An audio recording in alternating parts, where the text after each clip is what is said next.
कैसे हैं बच्चों और अभी क्या कर रहे हैं। आज फिर आप लोग के लिए हम जो है साइंस का पहला चैप्टर का ऑब्जेक्टिव लेके आए हैं।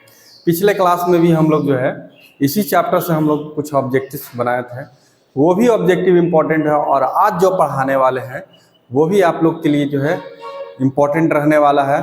और जितने भी ऑब्जेक्टिव पढ़ाए जाएंगे तो उसमें से ही आपका जो है एग्ज़ाम में सवाल पूछे जाएंगे। तो सारे ऑब्जेक्टिव को जो है आप लोग अच्छे से पढ़िए, है ना। तो चलिए फिर हम लोग जो है स्टार्ट करते हैं। पहला सवाल है, लेड नाइट्रेट चून को एक परख नली में लेकर गर्म करने पर भूरे रंग का धुआं उत्सर्जित होता है।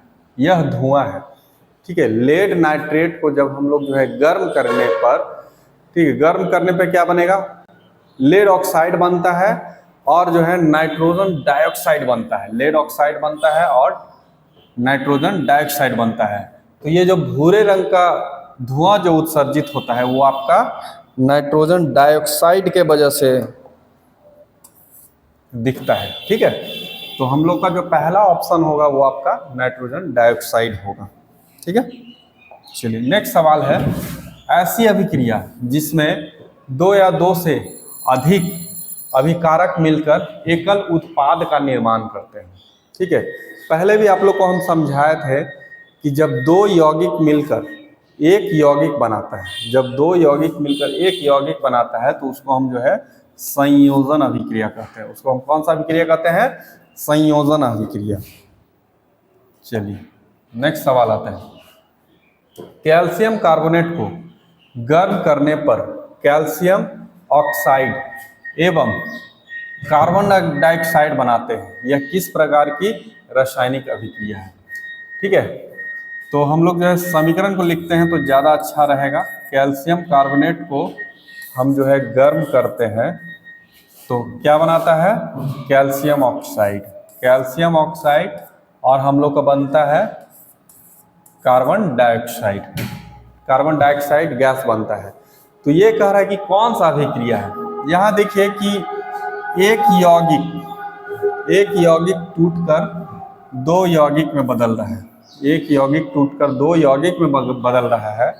तो इस तरह का जो अभिक्रिया उसको हम अपघटन की अभिक्रिया कहते हैं। इस तरह की अभिक्रिया को हम लोग क्या बोलते हैं, अपघटन की अभिक्रिया। चलिए आइए फिर नेक्स्ट सवाल पे हम लोग चलते हैं। चौथा, सिल्वर नाइट्रेट के जलीय विलयन में सोडियम क्लोराइड का जलीय विलयन डालने पर अविलय सिल्वर क्लोराइड विलयन से पृथक हो जाता है। इस अभिक्रिया को क्या कहते हैं। देखिए ये सवाल हम लोग जो है पिछले ऑब्जेक्टिव में भी आप लोग को हम बताए थे। तो ये जो है इसमें क्या होता है, सिल्वर नाइट्रेट को जब हम NaCl से अभिक्रिया करवाते हैं तो सिल्वर क्लोराइड बनता है। सिल्वर जो क्लोराइड होता है वो ठोस पदार्थ का अविलय पदार्थ होता है, ठोस पदार्थ, ठीक है, जो कि विलयन में घुलनशील नहीं होता है, जो विलयन में घुलनशील नहीं होता है, ठीक ना। तो यह जो है आप लोग को बताया गया था कि इस अभिक्रिया को हम लोग जो है अवक्षेपण अभिक्रिया कहते हैं। इस अभिक्रिया को हम क्या बोलते हैं, अवक्षेपण, ठीक है।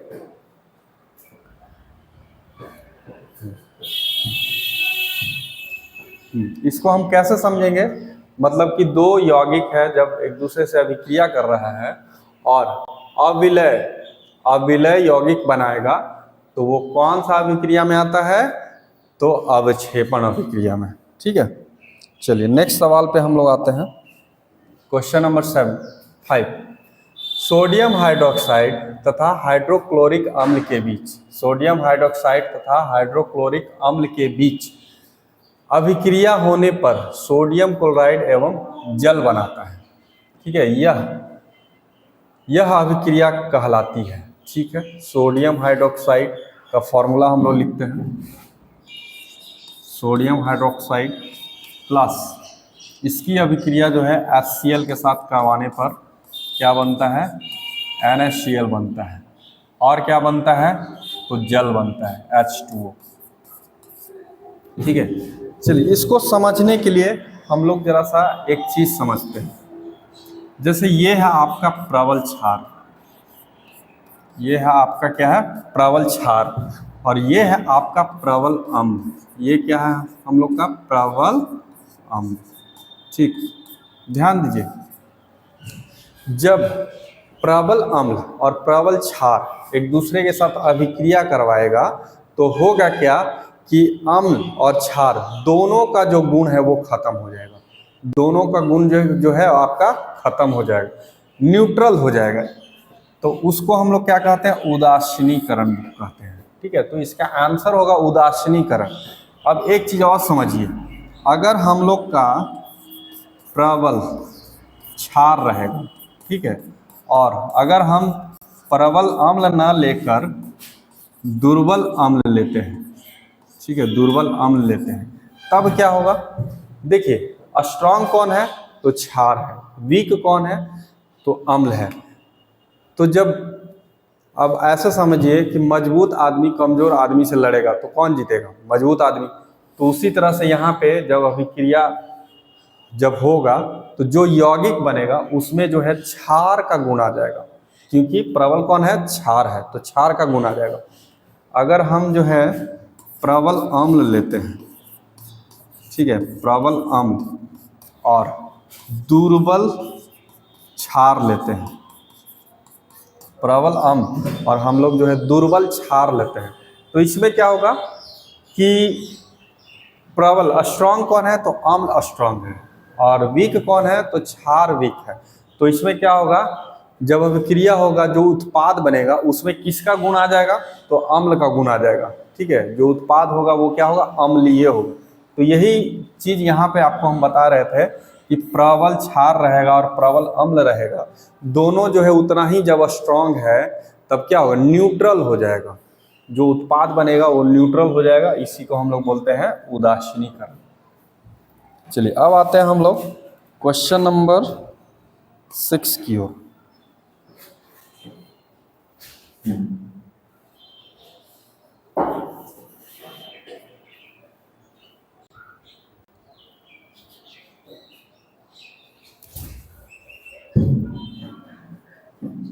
चलिए क्वेश्चन नंबर 6 में कह रहा है, लौह चूर्ण पर तनु हाइड्रोक्लोरिक अम्ल डालने से क्या होता है।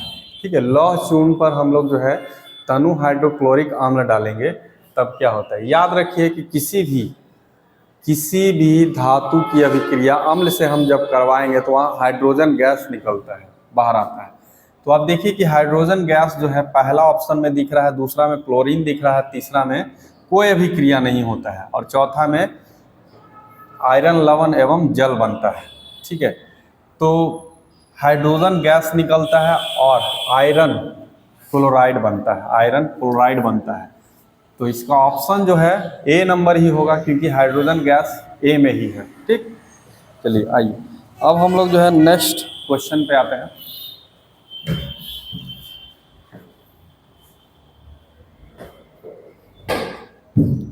बताइए इसका जो है कौन सा आंसर सही होगा।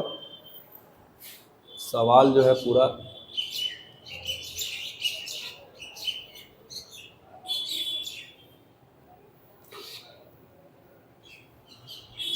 नहीं आ रहा था बोर्ड में।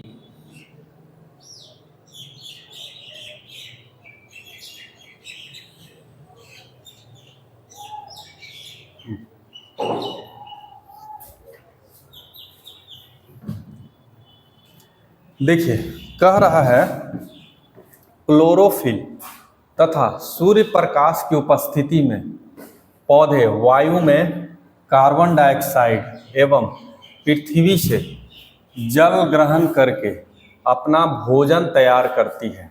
ठीक है, यह क्रिया किस प्रकार यह किस प्रकार की अभिक्रिया है। ठीक है, यह किस प्रकार की अभिक्रिया है। तो बाबू इतना जान लो कि पौधे जो है प्रकाश में ही अपना जो है भोजन बनाती है। तो इसको हम लोग बोलते हैं प्रकाश रासायनिक अभिक्रिया। इसको हम लोग क्या बोलते हैं, प्रकाश रासायनिक अभिक्रिया। चलिए नेक्स्ट सवाल पे आते हैं हम लोग। देखिए इसमें क्या कह रहा है किसी ताज़ा तेल को बहुत दिनों तक सुरक्षित रखने के लिए निम्नलिखित में से किस गैस का उपयोग किया जाता है? तो ताज़ा जो तेल है उसको हम लोग जो है सुरक्षित रखने के लिए कौन सा गैस का जो हम लोग इस्तेमाल करेंगे? तो याद रखिएगा नाइट्रोजन। ठीक है, नाइट्रोजन। नाइट्रोजन गैस का हम लोग यूज करके ताज़ा तेल को हम लोग जो है बहुत दिन तक सुरक्षित रख सकते हैं। नाइट्रोजन गैस क्यों? क्योंकि यह जो है वातावरण के ऑक्सीजन से अभिक्रिया नहीं करता है, ठीक ना, इसीलिए हम लोग जो है नाइट्रोजन गैस का यूज करते हैं। एक गैस और है हीलियम, इसका भी हम लोग जो है यूज करके ताज़ा तेल को सुरक्षित रख सकते हैं। ठीक है, इसको जो है याद कर लीजिए आप लोग।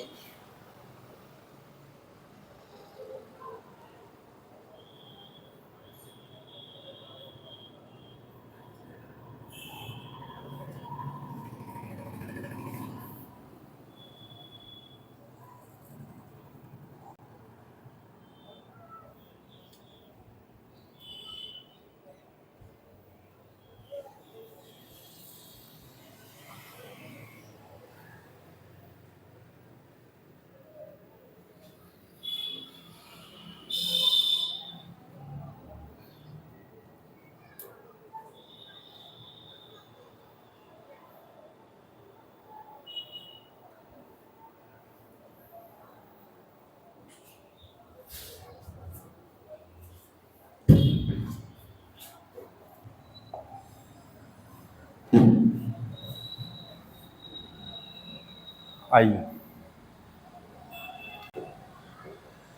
Question number 10। निम्नलिखित अभिक्रिया में कौन संश्लेषण अभिक्रिया है? निम्नलिखित अभिक्रिया में कौन जो है संश्लेषण अभिक्रिया है? ध्यान दीजिए कि संयोजन अभिक्रिया को ही हम लोग जो है संश्लेषण अभिक्रिया कहते हैं। संयोजन अभिक्रिया को ही हम लोग संश्लेषण अभिक्रिया कहते हैं। तो संश्लेषण अभिक्रिया या संयोजन अभिक्रिया मतलब दो अभिकारक या दो यौगिक मिलकर एक यौगिक का निर्माण करते हैं। यहाँ पे देखिए, यहाँ पे दो यौगिक का निर्माण हुआ है, यहाँ भी दो यौगिक का निर्माण हुआ है, यहाँ भी दो यौगिक का निर्माण हुआ है।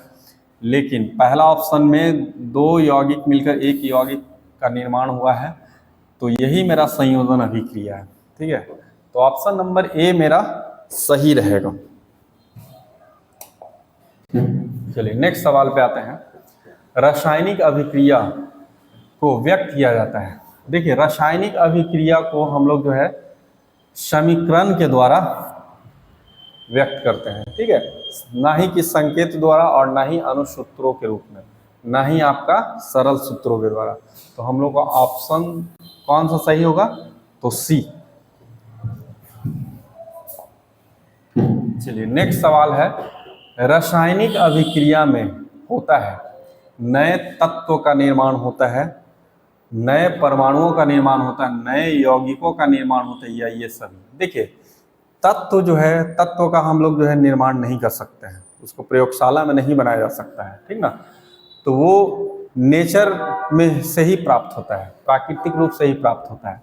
और नए परमाणुओं का निर्माण होता है, ये भी हम लोग नहीं कर सकते हैं। ठीक है, तो नए यौगिक का निर्माण हम लोग कर सकते हैं। चलिए क्वेश्चन नंबर 13। द्वितीय विस्थापन अभिक्रिया होती है। देखिए, द्वितीय विस्थापन अभिक्रिया में क्या होता है? तो यौगिकों के आयनों का आदान प्रदान होता है। अभिक्रिया में, द्वितीय विस्थापन अभिक्रिया में क्या होता है? यौगिकों के आयनों का आदान प्रदान होता है। ठीक है, तो आयनिक अभिक्रियाएं ये ठीक है। और फिर अवक्षेपण अभिक्रिया, द्वितीय विस्थापन अभिक्रिया को अवक्षेपण अभिक्रिया भी हम लोग कहते हैं। ठीक है, और ये जो अभिक्रिया उदासीनीकरण अभिक्रिया भी होगा। द्वितीय विस्थापन अभिक्रिया अवक्षेपण अभिक्रिया भी है, आयनिक अभिक्रिया भी है और उदासीनीकरण अभिक्रिया भी है। तो इसमें से चारों में से कौन सा हमको टिक लगाना चाहिए? तो उपर्युक्त सभी। तो हम, मेरा जो टिक लगेगा वो डी पर लगेगा। ठीक है, ये द्वितीय विस्थापन अभिक्रिया तीनों होता है। ठीक, चलिए नेक्स्ट सवाल पे आते हैं। नीचे दी गई अभिक्रियाओं के संबंध में कौन सा कथन असत्य है? देखिए, सबसे पहले समझिए कि कोई भी यौगिक या तत्व ऑक्सीजन छोड़ता है या ग्रहण करता है, उसी पे डिपेंड करता है, ठीक ना। अगर कोई भी यौगिक ऑक्सीजन को छोड़ देता है, तो उसको हम बोलते हैं अपचयित, ठीक है। इंग्लिश में इसको बोलते हैं रिडक्शन, ठीक है, अपचयित, ठीक है। अपचयित में क्या होगा कि कोई भी तत्व या यौगिक ऑक्सीजन को छोड़ देता है। अब देखिए ऑक्सीकरण में क्या होगा, कि कोई भी तत्व या यौगिक ऑक्सीजन के साथ जुड़ेगा या ऑक्सीजन को ग्रहण करेगा, इसको हम लोग बोलते हैं उपचयन। इसको हम लोग क्या बोलते हैं, उपचयन, इंग्लिश में ऑक्सीडेशन। इसी को हम लोग बोलते हैं ऑक्सीकरण, ठीक है। समझ में आ रही बात कि ऑक्सीजन का जुड़ना, ऑक्सीजन जब जुड़ेगा तो उसको हम लोग बोलते हैं ऑक्सीकरण, और ऑक्सीजन को हटना उसको हम लोग क्या बोलते हैं, अवकरण।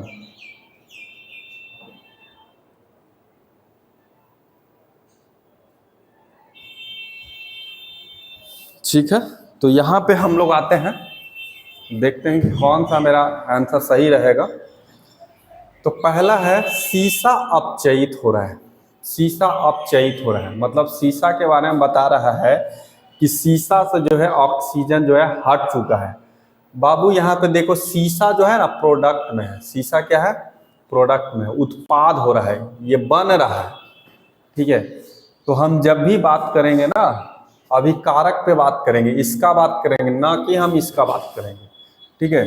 तो ये जो मेरा पहला जो स्टेटमेंट है वो क्या है, गलत है। सीसा अपचयित हो रहा है, सीसा बन रहा है, ये अपचयित नहीं हो रहा है, ठीक है। हम जब भी बात करेंगे अभी कारक की बात करेंगे, उसी का जो है ऑक्सीकरण अवकरण होता है, ठीक है, प्रतिफल या उत्पाद का नहीं होता है, ठीक। चलिए दूसरा, कार्बन डाइऑक्साइड उपचयित हो रहा है। यहाँ भी देखिए कि कार्बन डाइऑक्साइड क्या है, उत्पाद में कार्बन डाइऑक्साइड बन रहा है, तो ये उपचयित नहीं हो रहा है, तो ये भी गलत है। हम जब भी बात करेंगे तो लेफ्ट साइड वाला का बात करेंगे, हम लोग जो है अभी कारक का बात करेंगे। अब जैसे तीसरा है कार्बन अपचयित हो रहा है, ये भी गलत है। कार्बन यहाँ पे अकेले है, ठीक, कार्बन यहाँ पे क्या है, अकेले है, लेकिन उत्पाद में क्या हुआ कि ऑक्सीजन के साथ जुड़ गया है, मतलब कार्बन ऑक्सीजन के साथ जुड़ गया है। तो जब कार्बन ऑक्सीजन के साथ जुड़ गया है तो कार्बन का उपचयित हो रहा है, ना कि अपचयित हो रहा है, ठीक है। मतलब ऑक्सीकरण हुआ है, कार्बन का ऑक्सीकरण हो रहा है, ना कि अवकरण हो रहा है, ठीक है, ये भी गलत है। लेड ऑक्साइड अपचयित हो रहा है। अपचयित मतलब ऑक्सीजन को छोड़ दे रहा है। देखिए लेड ऑक्साइड यहाँ पे ऑक्सीजन था, लेकिन उत्पाद में क्या हुआ कि ऑक्सीजन नहीं है, दूसरे के पास चला गया, तो ये क्या हुआ, अपचयित हुआ है। तो मतलब हम लोग का सही कथन जो है चौथा है। सही कथन कौन सा है, 4th नंबर है। लेकिन इसमें से हम लोग को क्या कह रहा है, निम्नलिखित, हाँ, निम्न में से दी गई अभिक्रियाओं में कौन सा कथन असत्य वाले को चुनना है। तो असत्य तो तीनों है, तो हम लोग का आंसर जो है सी हो जाएगा। आंसर क्या हो जाएगा, सी, 1 2 3, ये तीनों गलत है, ठीक है। चलिए अब आते हैं हम लोग नेक्स्ट सवाल पे।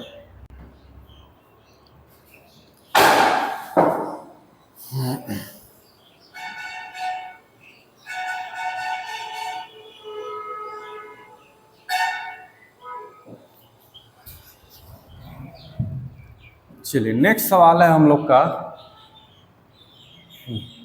Ferric oxide plus aluminium oxide plus Fe।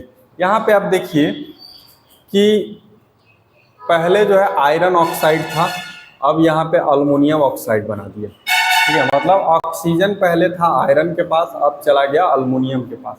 ठीक है, इस तरह का अभिक्रिया जो है ऐसा इसलिए हुआ है कि अल्युमिनियम जो है आयरन से ज़्यादा अभिक्रियाशील है। ठीक है, आयरन से ज़्यादा अभिक्रियाशील कौन है? अल्युमिनियम। इसलिए अल्युमिनियम को हटा के खुद जो है ऑक्सीजन के साथ अभिक्रिया किया है। ठीक ना, तो ऐसे अभिक्रिया को हम लोग बोलते हैं विस्थापन अभिक्रिया। ऐसे अभिक्रिया को क्या बोलते हैं हम लोग? विस्थापन अभिक्रिया।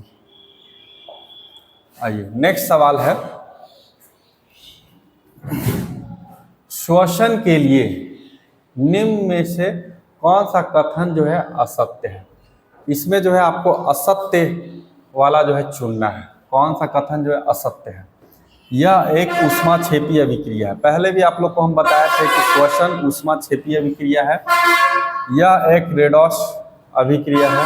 हाँ, यह एक रेडॉक्स अभिक्रिया भी है। इसमें ग्लूकोज का अपचयन होता है।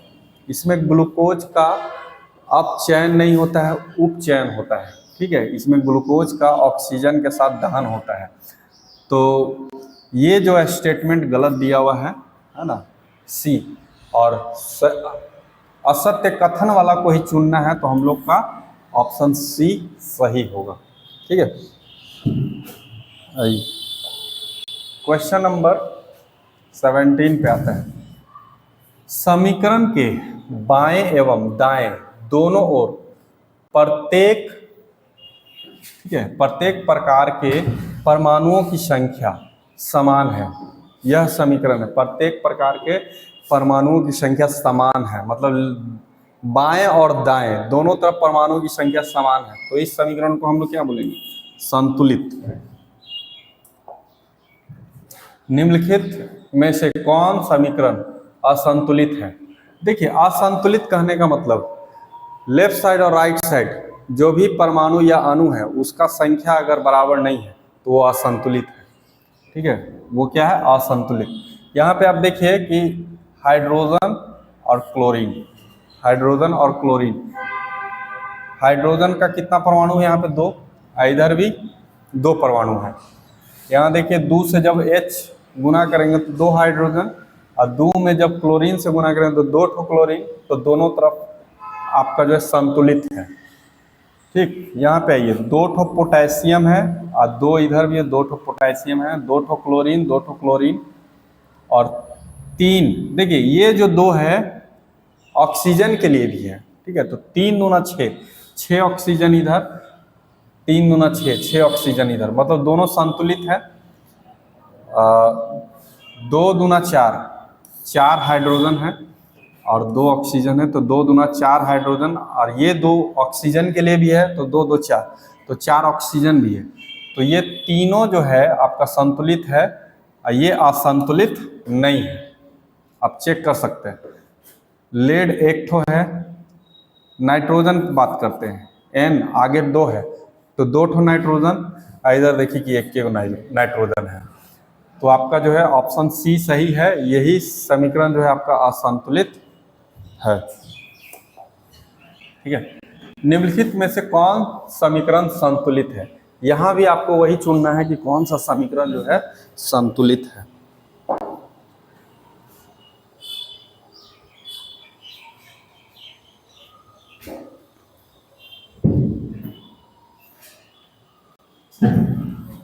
देखिए निम्नलिखित में कौन समीकरण संतुलित है? तो FeCl2, आयरन 1 ठो है और क्लोरीन 2 ठो है। यहाँ पे देखिए कि आयरन 1 ठो है और क्लोरीन 3 ठो है, और संतुलित वाला को हमको लिखना है। तो क्लोरीन जो है अंतर हो गया, यहाँ पे 2 है, यहाँ 3 आ गया, यह संतुलित है। हाइड्रोजन 4 है, यहाँ पे देखिए 2 दूना 4 है। नाइट्रोजन यहाँ पे 2 ठो है। ठीक, ऑक्सीजन, ऑक्सीजन इधर 2 ठो है, इधर भी 2 ठो है। तो ये जो मेरा संतुलित दिख रहा है यही मेरा सही होगा। और भी हम चेक कर लेते हैं। आयरन 1, इधर भी आयरन, इधर आयरन 2 ठो है। ठीक है, पोटेशियम 1, क्लोरीन 1। ठीक है, ये तीनों जो है आपका असंतुलित है। संतुलित आपका बी है, बी ऑप्शन सही होगा। आइए, श्वसन किस प्रकार की रासायनिक अभिक्रिया है? उपचयन, संयोजन, ऊष्माक्षेपी, ऊष्माशोषी। देखिए इसमें जो है दोनों ऑप्शन दे दिया है, उपचयन और ऊष्माशोषी, ऊष्माक्षेपी। श्वसन जो है ऊष्माक्षेपी है, ना कि ऊष्माशोषी।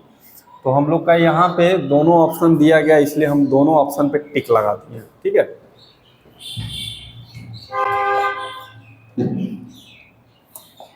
चलिए नेक्स्ट सवाल पे आते हैं। किसी अभिक्रिया में भाग लेने वाले पदार्थ क्या कहलाते हैं? ठीक है, किसी अभिक्रिया में भाग लेने वाले पदार्थ क्या कहलाते हैं? तो अभिकारक कहलाते हैं। क्या कहलाते हैं? अभिकारक कहलाते हैं।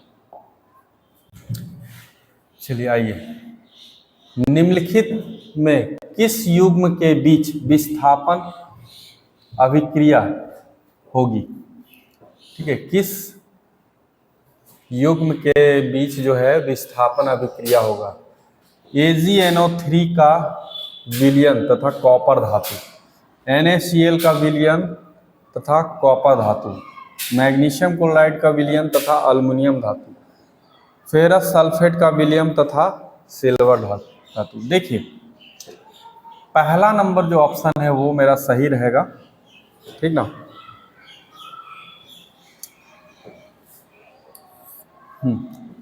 इन दोनों जो है युग्म के बीच आपका जो है विस्थापन अभिक्रिया होगा। चांदी, Ag क्या है? चांदी है। ये क्या है? कॉपर। तो कॉपर का जो है कॉपर जो है अधिक अभिक्रियाशील है आपका चांदी से, इसलिए हम लोग का पहला ऑप्शन सही होगा। चलिए आइए, कैल्शियम, यहाँ पे कैल्शियम कार्बोनेट होना चाहिए, यहाँ पे 3 छूटा हुआ है, ठीक ना। कैल्शियम कार्बोनेट जब इसका हम अपघटन करेंगे तो कैल्शियम ऑक्साइड बनेगा और CO2 बनेगा। यह अभिक्रिया किस प्रकार की है? ठीक है, यह अभिक्रिया आपका जो है अपघटन है। ये पहले भी हम आपको बताए हैं और पहले भी ये सवाल आ चुका है। यह अभिक्रिया जो है अपघटन है। आइए नेक्स्ट सवाल, भाखड़ा चूना के जलीय विलयन से दीवारों पर, ठीक है, पुताई करने पर, है ना, दीवार की चमक बढ़ जाती है। निम्नलिखित में किस पदार्थ के बनने के कारण ऐसा होता है? तो याद रखिएगा, कैल्शियम कार्बोनेट, कैल्शियम कार्बोनेट के बनने पर ये होता है, ठीक ना। तो होता क्या है, कैल्शियम हाइड्रोक्साइड, ठीक ना, कैल्शियम हाइड्रोक्साइड, जब हम कैल्शियम ऑक्साइड को पानी में डालेंगे तो हम लोग को क्या बनेगा? कैल्शियम हाइड्रोक्साइड, जिसको हम लोग बुझा हुआ चूना कहते हैं या भाखड़ा हुआ चूना कहते हैं। ये क्या करता है? वातावरण के कार्बन डाइऑक्साइड से अभिक्रिया करता है। वातावरण के कार्बन डाइऑक्साइड के साथ अभिक्रिया करता है। अभिक्रिया के फलस्वरूप, है ना, अभिक्रिया के फलस्वरूप ये कैल्शियम कार्बोनेट बनाता है और जल बनाता है। ठीक है, कैल्शियम कार्बोनेट बनाता है और क्या बनाता है? जल बनाता है। तो पुताई करने पर कैल्शियम कार्बोनेट के वजह से हम लोग का जो है दीवार चमकता है। ठीक है, इसको आप लोग जो है देख लीजिए। चलिए ध्यान दीजिएगा, मैग्नीशियम के एक जलते हुए फीते को नाइट्रोजन गैस से भरे एक पात्र में ले जाया गया, ठीक है, तो फीते का जलना जारी रहा, जिसके फलस्वरूप एक यौगिक बना। इस यौगिक का सूत्र है, ठीक है, इस यौगिक का जो सूत्र रहेगा वो आपका Mg3N2 रहेगा। इस यौगिक का क्या रहेगा सूत्र? Mg3।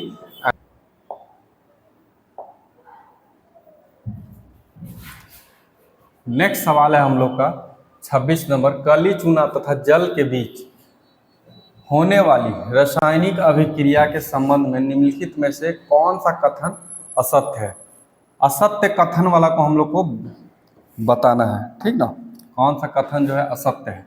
ध्यान दीजिए कि कैल्शियम ऑक्साइड को जब हम जो है जल के साथ अभिक्रिया करवाएंगे तो कैल्शियम हाइड्रोक्साइड बनेगा। कैल्शियम हाइड्रोक्साइड बनेगा, ठीक है। और ऊष्मा भी बाहर आएगा, ऊष्मा, ठीक है। तो पहला नंबर पढ़ते हैं, इस अभिक्रिया में कैल्शियम हाइड्रोक्साइड बनता है, इस अभिक्रिया में कैल्शियम हाइड्रोक्साइड बनता है, ये सही है। इस अभिक्रिया में पर्याप्त ऊष्मा उत्सर्जित होती है, ये भी सही है। यह अभिक्रिया ऊष्मा क्षेपी है, जिस अभिक्रिया में ऊष्मा बाहर आता है उसको हम ऊष्मा क्षेपी अभिक्रिया भी कहते हैं, ये भी सही है। इस अभिक्रिया के फलस्वरूप कैल्शियम कार्बोनेट बनता है, गलत है। तो असत्य वाले को हम लोग को चुनना था, तो ऑप्शन नंबर डी आपका सही होगा। चलिए नेक्स्ट सवाल का आंसर बताइए क्या होगा।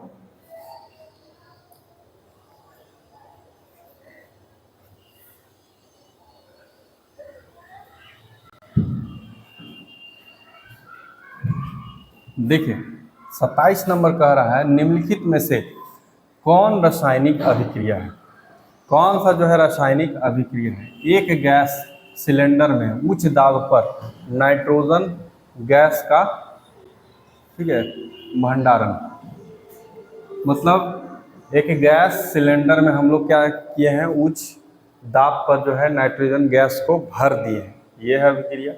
नहीं, ये नहीं है। एक प्याले में पेट्रोल को खुली वायु में रखे जाने पर, मतलब पेट्रोल को आप जो है एक छोटा सा कप में जो है रख दिए खुली वायु में, तो क्या यह एक रासायनिक अभिक्रिया है? नहीं, ये भी नहीं। कार्बन डाइऑक्साइड गैस को द्रवीभूत करना, द्रवीभूत लिक्विड रूप में करने के लिए कह रहा है ना, तो ये भी नहीं होगा। हम लोग का जो ऑप्शन होगा डी होगा, तांबे की एक तार को उच्च ताप पर वायु में गर्म करने पर, ठीक है। तांबे के तार को जो है हम वायु में जब हम गर्म करेंगे तो मेरा जो है रासायनिक अभिक्रिया होगा, ठीक है। चलिए नेक्स्ट सवाल आते हैं। रासायनिक अभिक्रिया के फलस्वरूप निम्नलिखित में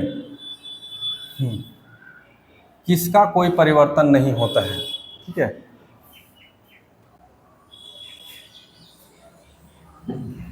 बताइए किसमें जो है कोई परिवर्तन नहीं होता है।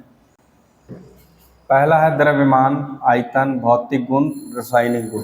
देखिए रासायनिक अभिक्रिया में आपका जो है द्रव्यमान का कोई परिवर्तन नहीं होता है, ठीक है। द्रव्यमान का कोई परिवर्तन नहीं होता है, तो हम लोग का जो है ऑप्शन ए होगा।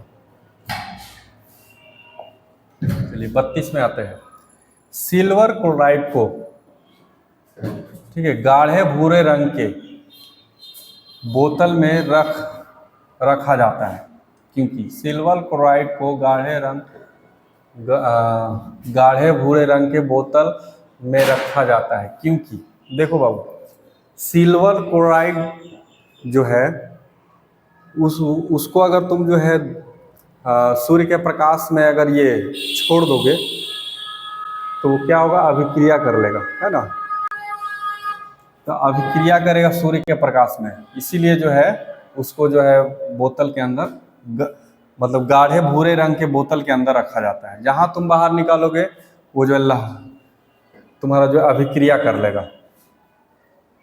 तो पहला सिल्वर क्लोराइड के ऑक्सीजन के संपर्क में आकर ऑक्सीकृत हो जाता है, ठीक है। सिल्वर क्लोराइड एक पारदर्शी पदार्थ है। सिल्वर क्लोराइड सूर्य के प्रकाश के संपर्क में अपघटित हो जाता है, ठीक है। सूर्य प्रकाश की उपस्थिति में सिल्वर क्लोराइड का सफ़ेद रंग का से लाल हो जाता है, ये गलत है। आपका ऑप्शन नंबर सी सही होगा, ठीक है। सिल्वर क्लोराइड सूर्य के प्रकाश के संपर्क में अपघटित हो जाता है, ठीक है। अपघटित मतलब टूट जाता है। चलिए, निम्न में से कौन सा पदार्थ फोटोग्राफी में प्रयुक्त होने वाली फिल्म, है ना, फिल्म बनाने में प्रयुक्त होता है। देखिए सिल्वर ब्रोमाइड, सिल्वर ब्रोमाइड का यूज जो है हम लोग इसमें करते हैं, तो फिल्म बनाने में प्रयुक्त करते हैं। चलिए नेक्स्ट सवाल आते हैं। जल का वैद्युत अपघटन करने पर मुक्त ऑक्सीजन हाइड्रोजन, है ना, मुक्त होने वाली हाइड्रोजन तथा ऑक्सीजन गैसों का मोल अनुपात क्या होता है? तो याद रखिएगा, जब जल का वैद्युत अपघटन हम लोग करेंगे तो मुक्त होने वाला जो हाइड्रोजन है और ऑक्सीजन के गैसों का मोल अनुपात जो होगा आपका 2:1 होगा।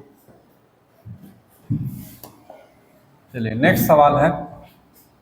सिल्वर नाइट्रेट के विलयन में तांबे की एक तार लटकाने पर, ठीक है, तांबे की तार लटकाने पर तांबे की तार पर चमकीले सिल्वर की परत जो है बैठ जाती है। इस अभिक्रिया से क्या पता चलता है? देखिए, सिल्वर नाइट्रेट में क्या किया है, तांबे का तार जो है उसमें लटकाया जाता है। इसमें होता क्या है कि सिल्वर तांबा से जो है अधिक अभिक्रियाशील है, तांबा सिल्वर से अधिक अभिक्रियाशील है, और सिल्वर तथा तांबा दोनों समान क्रियाशील है, इसमें से कोई नहीं। तो याद रखिए कि जो तांबा है ना, तांबा जो है वो सिल्वर से अधिक क्रियाशील है। ये हम लोग का आंसर सही होगा। एक परख नली में थोड़ा बेरियम हाइड्रोक्साइड लेकर उसमें थोड़ा अमोनियम क्लोराइड डाला गया तथा मिश्रण को कांच की छड़ से चलाया गया। ठीक है, मिश्रण को कांच की छड़ से चलाया गया। तो इस अभिक्रिया के लिए निम्नलिखित में से कौन सा कथन सही है? देखिए, बैरियम हाइड्रोक्साइड और जो है अमोनियम क्लोराइड के साथ अभिक्रिया जब करता है तो ये जो अभिक्रिया होता है वो आपका ऊष्मा शोषी होता है। ये अभिक्रिया क्या होता है? ऊष्मा शोषी होता है। तो ऊष्मा जब शोषी होगा तो क्या करेगा? बाहर वाला भी जो टेम्परेचर है उसको खींचेगा। जब बाहर वाला टेम्परेचर खींचेगा तो क्या होगा? परख नली को स्पर्श करने पर ठंडक महसूस होती है। ये ऑप्शन सही होगा, है ना। जब रासायनिक अभिक्रिया ऊष्मा शोषी होगा तो बाहर वाला जो ताप है उसको खींचेगा, है ना। अगर मान लो कि गर्म है बाहर तो उसको खींचेगा तो क्या होगा? ठंडा होगा। तो इसीलिए बोल रहा है परख नली को स्पर्श करने पर ठंडक महसूस होता है। चलिए नेक्स्ट सवाल में आते हैं। निम्नलिखित में कौन जो है ऊष्मा क्षेपी अभिक्रिया का उदाहरण है? ऊष्मा क्षेपी का उदाहरण है जल का वाष्पन, आयरन को जल द्वारा, हाँ अम्ल है, आयरन नहीं, अम्ल को जल द्वारा तनु करना। ठीक है, अम्ल को जल द्वारा तनु करना, नौसादर का ऊर्ध्वपातन, इनमें से कोई नहीं। देखिए, अम्ल को अगर हम लोग जो है जल द्वारा तनु करते हैं, तुम देखोगे कि कोई भी अम्ल लाओगे ना, उसमें जल डालोगे तो होता क्या है? वो थोड़ा सा गर्म होता है। वो क्या होता है? गर्म होता है जल डालने पे, है ना। तो हम लोग का जो ऑप्शन बी नंबर सही होगा, अम्ल को जल द्वारा तनु करना। खाना बनाने में प्रयुक्त द्रवीभूत पेट्रोलियम गैस का, ठीक है, प्रमुख अवयव है। खाना बनाने में प्रयुक्त द्रवीभूत पेट्रोलियम गैस का प्रमुख अवयव है। देखिए, ब्यूटेन को ही हम लोग जो है क्या करते हैं? द्रवीभूत करके जो है उसका हम उपयोग खाना बनाने में करते हैं, है ना। जो हम लोग का घर में गैस आता है वो उसमें क्या रहता है? तो द्रवीभूत किया हुआ ब्यूटेन रहता है, ठीक ना। चलिए, जिस न्यूनतम ताप पर कोई पदार्थ जलना प्रारंभ करता है उसे कहते हैं ज्वलन ताप। उसे हम लोग क्या कहते हैं? ज्वलन ताप।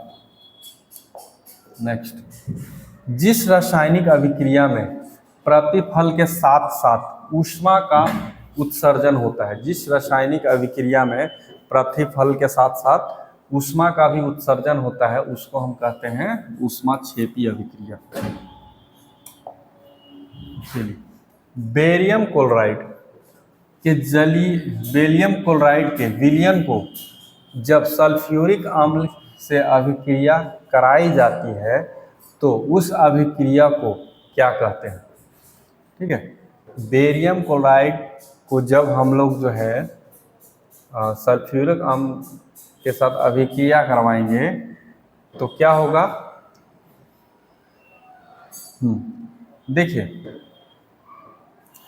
तो यह जो अभिक्रिया है आपका, इसमें क्या क्या बनता है? तो बनता है बेरियम सल्फेट। क्या बनता है? Barium sulphate. तो बेरियम सल्फेट जो है वो अवक्षेप होता है। वो क्या होता है? अवक्षेप होता है। तो यहाँ पे ऑप्शन जो है आपका सी, ऑप्शन सी सही होगा, है ना। चलिए, नेक्स्ट सवाल है, संतुलित रासायनिक समीकरण विज्ञान के किस सिद्धांत पर आधारित होता है?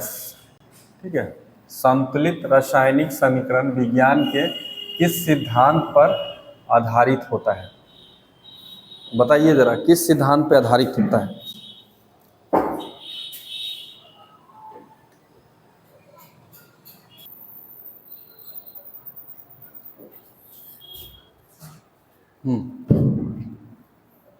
देखिए, संतुलित रासायनिक समीकरण विज्ञान के किस सिद्धांत पर आधारित होता है? तो याद रखिए, द्रव्यमान की अंशस्रवणता के सिद्धांत पर। ठीक है, अंशस्रवणता के सिद्धांत पर। ठीक है, तो हम लोग का ऑप्शन नंबर बी सही होगा। एक लास्ट सवाल है, उसको जरा सा आप लोग ध्यान दीजिए। निम्नलिखित में कौन जो है रेडॉक्स अभिक्रिया है? ठीक है, निम्नलिखित में कौन सा जो है रेडॉक्स अभिक्रिया है वो आपको हम लोग चुनना होगा। जिंक ऑक्साइड, है ना, जिंक ऑक्साइड की अभिक्रिया कार्बन से जब हम करवाएंगे तो क्या बनेगा? Zinc plus CO, carbon monoxide. यहाँ पे आप देखिए कि जिंक ऑक्साइड का अपचयन हुआ है ना, मतलब ऑक्सीजन को छोड़ दिया है, और कार्बन का क्या हुआ है? ऑक्सीकरण भी हुआ है। तो पहला जो समीकरण है उसी में आपका जो है क्या हुआ है? ऑक्सीकरण और अवकरण दोनों हुआ है, उपचयन और अपचयन दोनों हुआ है। इसलिए वैसी अभिक्रिया को हम क्या कहते हैं? रेडॉक्स अभिक्रिया कहते हैं, जिसमें दोनों होता है। ठीक है, ऑक्सीकरण और अवकरण दोनों होता है, तो उसको हम लोग रेडॉक्स अभिक्रिया कहते हैं। ठीक है, तो ये था हम लोग का जो है चैप्टर 1 का ऑब्जेक्टिव, है ना। इसी तरह से हम आपके लिए जो है एक्सरसाइज 2 के लिए भी हम बहुत जल्द ऑब्जेक्टिव लेकर आने वाले हैं। तो आप लोग जो है मेरे यूट्यूब चैनल के साथ बने रहिए, और एक लाइक तो बनता ही है, इतना आप लोग के लिए मेहनत हम कर रहे हैं। तो आप लोग मेरे यूट्यूब चैनल के साथ लगातार बने रहिए, और इसी तरह का वीडियो आप लोग को हम लगातार लाते रहेंगे। तो फिर मिलते हैं हम लोग नेक्स्ट क्लास में।